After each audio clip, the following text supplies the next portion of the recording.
It took me 10 years to learn everything I'll be telling you in this video. I am FIDE Master Raheem Glaves, and yes, by the time this video is over, you're going to be wondering why is this free? But at the end of the day, I'll still be giving it to you. With no further ado, let's get into the video, and remember to actually take notes while watching. Alright? Now in this game, I opened with pawn to e4, and just to put it out there for all levels, once you're from like 500 all the way to 2000, you need two openings, guys. You're gonna basically have one that you take 100% seriously. I would call this like your carry opening, and the second one is like just a standby in case the first one is not working at the moment. So you want one opening in which you know, like back to front. So that's going to help you with, again, if you're on tilts, you can just simply play what you know and everything will be back on track. You want to know, again, that opening inside out. Now for here, my opponent played knight to f6. Now this is exactly how I want you guys to play your games. You want to be putting pieces on the best possible squares. This will give you the maximum advantage you can get in your gameplay. So here, we're already putting pressure on our opponent's side of the board, and he is trying to do the same. If you're putting pressure, it gives your opponent's chances to go wrong. So I went now pawn to d3, simply protecting my pawn on e4.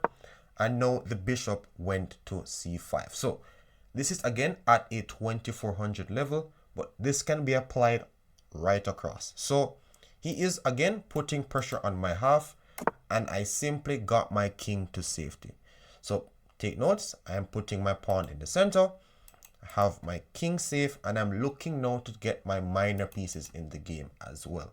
Now think of chess again as a battle of ideas. So he's going to try to attack you, he's going to try to get into your half of the board, and you are going to try to get into his side of the board. Now this is going to get complicated in a little sec, but I want you guys to actually understand how simple chess can be once you break it down the right way. So pawn to d6, he is simply activating all his forces. Now here I played this move pawn to h3, stopping any pieces from getting into my side of the board. The more restricted your opponent's pieces are, the less likely you are to get attacked. And the same thing vice versa. So if you get your pieces active in his side of the board, the more careful your opponents are going to have to be to not blunder the game right away. So here he played h6, he's also doing the same. And again, to get to a certain elo, again like past 2000 and up, even getting up the ranks as well, you're going to realize it's simply that one rating just has more discipline than the other. So I played no pawn to a4, and I'm going to be explaining this right now. So a4 is aimed at pushing pawn to c3, as you're seeing highlighted by the engine, and pushing the pawn to b4 after. So here you could see scenarios where let's say that black does not do anything too seriously and castles. This is a common trap which black gets his bishop trapped after moves like pawn to b4 and pawn to a5. So this is the reason why in this scenario after a4 we are preparing to actually box that bishop out of the game completely. When a bishop is locked out of a pawn chain, it sometimes has the potential, or sorry, the possibility to get trapped in by its own pawns. So in that scenario, my opponent played this move pawn to a5, and yes, this is still somewhat okay. He is stopping my pawns from getting forward, and I simply proceeded with development. Now, when do we know when to trade in chess and when not to? Now you trade if it is benefiting your position. Now remember what I told you guys earlier, I want my pieces to start pointing in the direction of the king. The more pieces I have over there, the better. Now if he takes on e3, he's actually helping me to open up the f file. And it's also adding a third pawn to the center to give me more center control. And another thing that you need to understand with this pawn structure as well is that it's stopping black's pieces from getting anywhere into my position. So with that, he simply castled. The engine wanted b6 instead, and this is still the idea of keeping the tension. After pawn to b6, if I take the bishop, you can see like the b file opening up. By every trade, you want it to be benefiting your position, all right?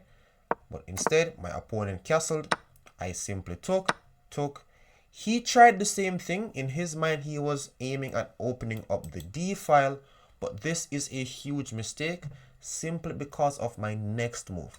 So even though he's getting the d file for his queen, white has what we call the initiative, which you have a move which is going to force your opponent to respond. Now, the initiative is basically a move, again, that gives you control, forces your opponents to respond, and at the same time, please understand that the initiative can leave you if you don't capitalize on it immediately. So this pawn on e5 is currently under attack. This is the guard. I played now bishop to b5 to remove the knight and capture the pawn on e5. Now this is what we call a double threat, and it's impossible for him to defend both at the same time without ruining his structure. So in the game, he played queen to e7. The engine already is contemplating to sacrifice the e5 pawn, and we're going to see why later on in this game, where by me taking on c6 and tripling the black's pawn structure, this game was a nightmare for the black pieces. So we're just going to take note of what happened again. The minute the middle game occurred, I simply doubled the pawns, and we're going to actually understand how crucial it is to actually keep your pawns intact. If you played queen to d6, it's the same thing. I'm going to take on c6 and win the pawn on e5. So he clamped down. Now, bishops are better than knights, but in open positions, because I gave up my bishops, what I'm planning to do in this scenario is to absolutely close down the game. Knights in close games are better than bishops. Bishops like scope. It's like a rook without a file. If you don't have activity for your pieces, it will not help the fact that you have the bishop or not. So have bishops, open the game. If you don't have the bishops, close the game. The engine wants knight to a3. It's basically the same thing. Knight to d2 or knight to a3. The knight is going to end up on this c4 square. My opponent then played bishop to a6, trying to stop the knight from getting there without doubling the pawns of my own. He's planning to just take this and double the pawns. So here, I played this move pawn to b3, simply stopping any breaks and still preparing for my knight to go to c4 in the future. So if you look to the left side of the screen here, you will see that the bar is really into the white's favor. And this is simply because of the positional advantage that I have in chess. Now, you have two types of advantages, or three. You have like material, positional, and dynamic. So here, because I have a positional advantage, even if I make tiny inaccuracies, it won't change the position too much. That is different from like a dynamic advantage where you have to capitalize immediately or the advantage will go away. So I'm simply closing down the position for my knights. My opponent then played rook to d8. Now here in the middle game, you guys know what to do. You simply start to improve the pieces that are currently not as active in the game. So here, my opponent played rook to d8, trying to put the rook on an open file or semi-open file.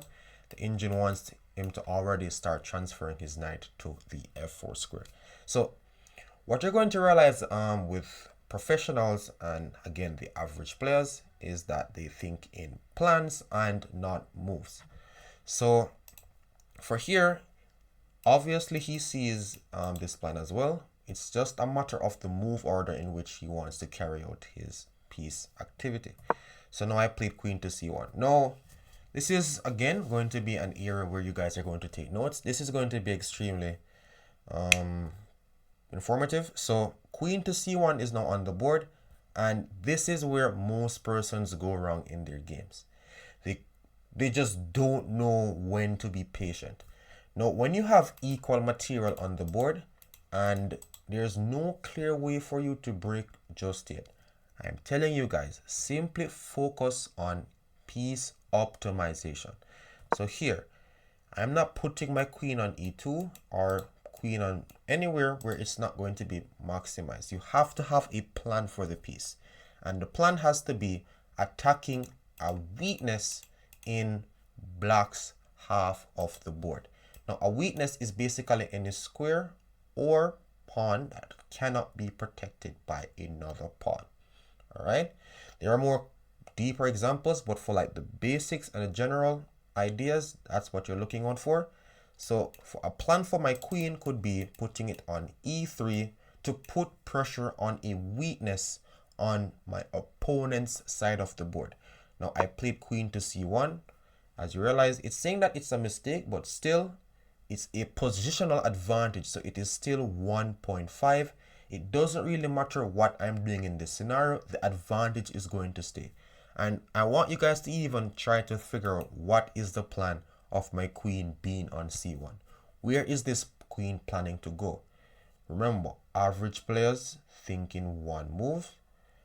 Professionals think in plans. So I'm trying to find a plan for my queen to attack these weaknesses. Now, if you can find the optimal square for your pieces, this is going to help you guys understand, again, how to put pressure on your opponent's position. You don't have to know how you're crashing through. All you need to understand is, hey, where are the weaknesses? Where can I position my pieces and attack them? Let's optimize the pieces and you're good. Now we're seeing what's happening when Stockfish is playing. Before it wanted the knight to go to h5.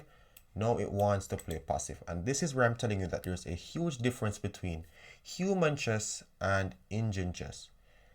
Not the same.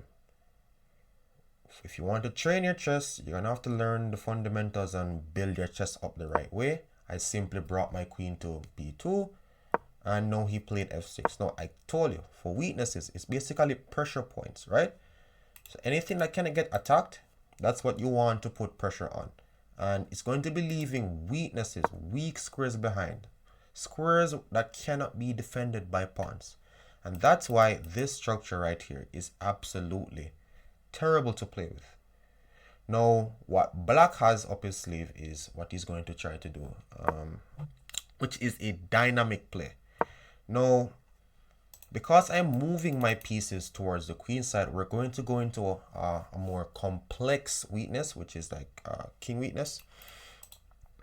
If you have no pieces around your king, let's say that all my pieces are on the queen side having a party, my king can become a weakness because there's no protection over there. So right now, the longer this game goes on, when you have a ruined pawn structure, the longer the game goes on, the harder it's going to become for you to find moves. You'll even realize this in your games. Like you'll have some positions and you're trying to find out something to do and you're just like, why can't I find any moves? It could be for two reasons. One, you have extremely passive pieces, or two, a super terrible structure. And it's giving you is a really bad advantage, or sorry, a really bad position in terms of chess.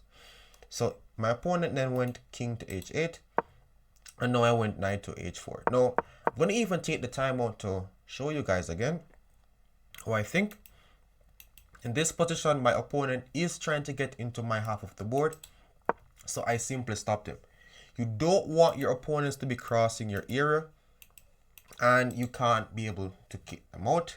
That is again how attacks are started. So practice to keep your opponents out of your half, and you try to infiltrate theirs. So I'm looking at the weak squares in my opponent's half. So I'm like, how can I get a piece in my opponent's half? And that's how you come up with this move, knight to h4. So see, I'm looking at the half, weak squares. This is also threatening a fork on g6. My opponent then played queen to e6, and now king to g2. So he is trying his best to actually play the position and not crumble. Attacking the pawn on h3, I simply played king to g2 and everything was held solidly. So we now had king to h7. Now I want you guys to even look at this while I'm talking, and I'm saying, all right, if I had the white pieces, what would I play in this position and why? Now remember, you won't be seeing direct areas to crash through immediately. All you need to focus on is piece optimization. Guys, if you can't get this, it's going to be a lot more difficult the further you go up. So here, piece optimization, attack weaknesses. Like these two are the current weaknesses just now, and the weak squares left behind. So he now went queen to d6. What move would you play that brings your pieces forward, optimizes your pieces? Knight to f5, queen to f8. So we're now seeing where the advantage is slowly again dipping more into white's favor. We are bringing our pieces forward while putting or keeping pressure on the weaknesses. Now you don't want to be going pawn hunting like queen takes a5 and falling for light discoveries. So black is defending the position with dynamics, tactics, while understanding as white that we have a positional advantage. The longer the game goes on, the harder it's going to be for the black pieces to play. Let's continue. I went now knight to c4. Now you guys know how I play middle games. I basically scan my board and I'm like, which piece isn't really doing its best job? I'm like, my knight looks fantastic. My queen, I cannot find a better square for this piece. My knight on d2 needs improvement. Also, my two rooks, and you're going to see slowly how I'm bringing these pieces into the game. So this is again how to find plans when it's again not so obvious, but still understand where pieces belong. Knight went to c4, and now my opponent captured on c4. We now had queen takes. My queen is now looking at the weaknesses in black's half. I have now a knight on f5, putting some more pressure on some weak points. Oops. And now he went g6. So this is again it's a lot more on a high level, but still again really important tips. Knight went back to e3. Now also understand that when you're defending, you don't want to be pushing pawns because it's going to create again a lot of weak squares behind. In this case, my opponent was simply removing the piece from his side of the board, which is 100% justified. Now we have rook to d4. Again, look how my opponent is playing. This is how chess is played at, again, 2400 level. He doesn't want my queen to be steering in his side of the board. So he's trying to kick back my pieces to their half so that he has more room to move his material. All right. Now we have f5. Now, black understands that the longer this game goes on, the harder it is going to be for him to move. Now, by me trading some pieces, weaknesses starts to become more clear. So, especially the pawn on a5. If black sits and does nothing, I'll be able to put my knight on c4 and simply win this pawn on a5. Weaknesses. The less pieces there are on the board, the more clear the weaknesses will become. The easier they will be to attack because there's less pieces for your opponents to defend. Now we have f5. Because black has quite enough pieces in the game, especially the fact that he is on the verge of losing all his pawns, he now played for a pawn break, and pawn breaks are what help the position for your pieces to get a little bit more active if you can't bring them into the game naturally. So this queen is currently out of squares to get into the game, so he's using his pawn breaks to activate that piece. I know somebody in my comments was asking, how do you use your pawns when it's not so clear to activate your pieces? This is a perfect example. If you can't get the pieces to good squares, look for pawn breaks. Have to use this to get your pieces involved. Now we have pawn takes f5, pawn takes f5, and knight to c4. Now, I didn't want the f pawn to come with tempo, but it's still okay. The idea was to play my knight to c4 and swing my rook to e1, which the engine wants it the reverse, like the rook first and then the knight. No problem. It's still a decent move, and I still have the advantage. It's at 1.69, and we're still keeping the edge, guys. What I want you guys to realize is the position of his pawn structure is static. It's like there forever. Like it can't move. So it doesn't matter what I do unless that doesn't change. The position will always be winning for the white pieces. Now we had queen to g7. Now I want you guys to again understand how both of us are thinking at this level. He is getting every single piece involved. If you're going to lose, lose with a fight. Now if he's playing against one of, like, let's say like anybody below 2000, it's going to be easier for him to get back in the game because he understands the rule of activity. If you're losing, if you're behind, if you need to make a comeback in chess, you need to look at all your pieces and activate them. Now I simply brought my last piece into the game, my rook, from a to e1, and I'm putting pressure on the e5 pawn. Let's see who is understanding. So here, when somebody attacks you, and this is again from my past videos, is our first instinct to defend? Or am I like, or is my opponent like, he's attacking my e5 pawn, let me defend? No. Always look for a counter attack when you're playing chess. So my opponent played the move rook to g8. If I foolishly captured this pawn, I would have been in the coffin, dying and rolling.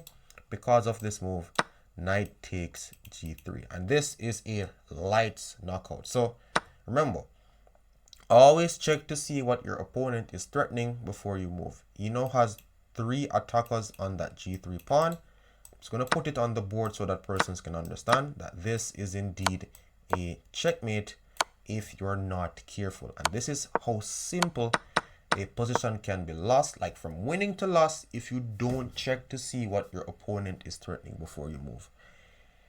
What I realize that happens a lot with persons is they know how to move the pieces quite good, but they struggle with consistency because they don't have the systems put in place to stop making errors like this. So king to h2, and we have a counter strike.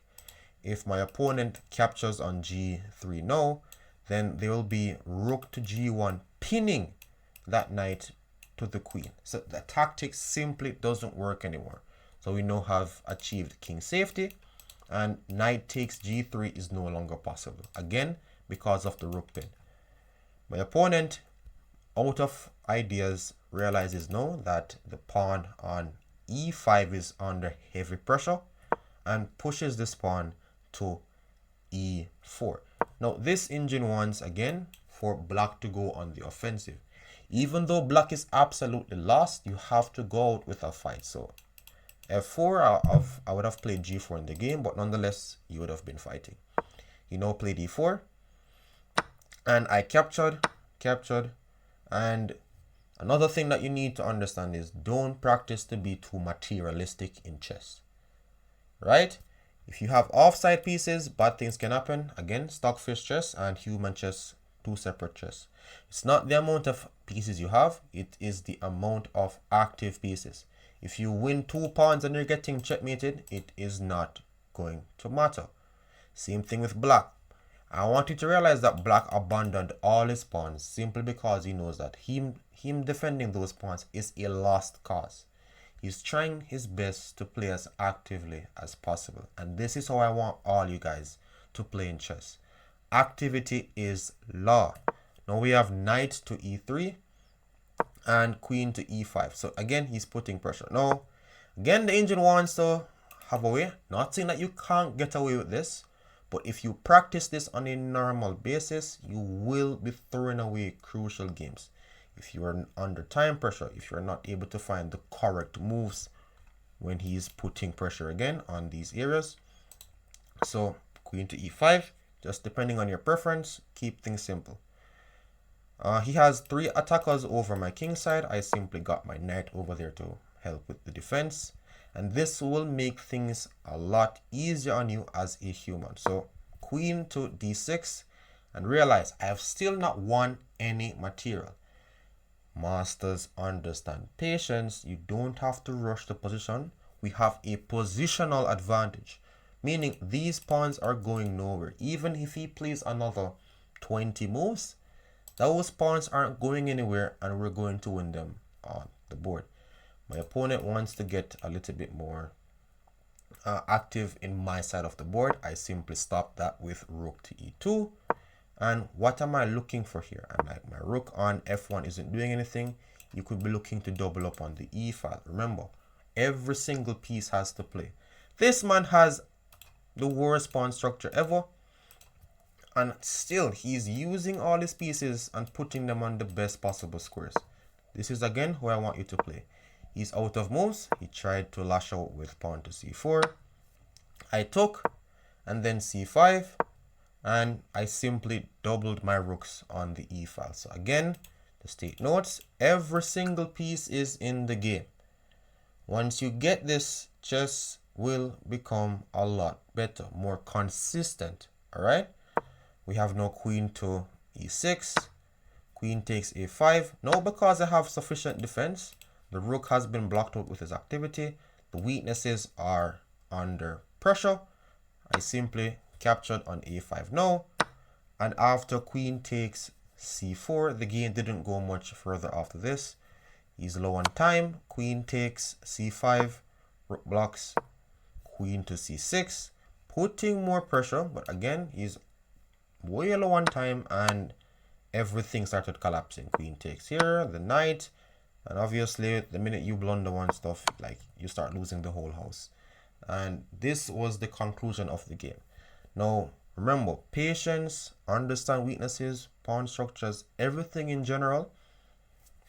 And I hope you guys took something away from this video. So thanks again for watching, and remember to subscribe for more videos like this, like and share, and see you again another time.